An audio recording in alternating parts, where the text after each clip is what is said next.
Hi, so what is a microlecture?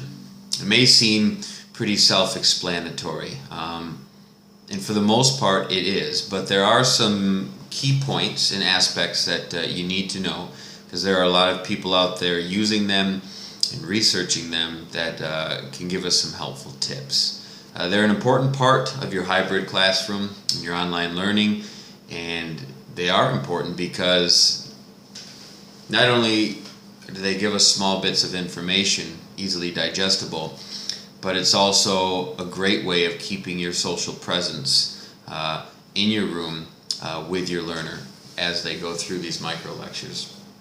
According to EDU cause, a microlecture is a short recorded audio or video presentation on a single, tightly defined topic. They can engage students one-on-one and can be a strong component in the hybrid classroom, as we said. We know as we deliver information to 25 plus students that as they sit in their seats and we expect them to be able to look up at us and show us that they're actively engaged, that their thoughts are usually wandering and they can be easily distracted. In her article for e-learning industry, Are You Already Microlecturing?, Yana Yan says that microlectures are meant to be only a few minutes long, have a personal touch, and explain key concepts or model problem-solving techniques that are especially challenging for your students. As EDU Cause notes, these brief lectures can be interspersed with learning activities which promote active self-paced learning, and they can also serve as a self-help resource for students. Imagine these students can pause, go back and forth, and come back to these videos whenever they might need to for a refresher. It is important to remember though that they do not replace classroom presentations. So in this hybrid room you're still there interacting face to face. These are smaller portions.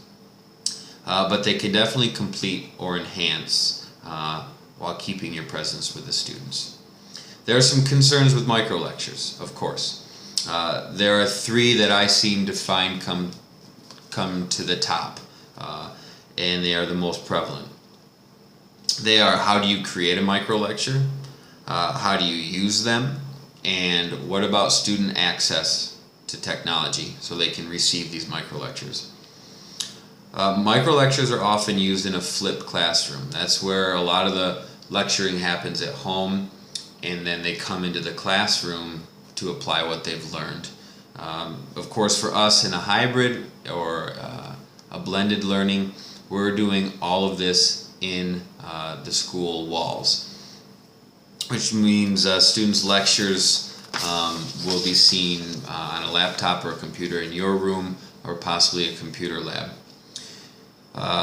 So imagine that as students finish their assignments or a test or whatever it might be, or the reading of a chapter, that instead of waiting for the rest of the group to catch up, they can engage in a micro lecture and then a task that complements it right after.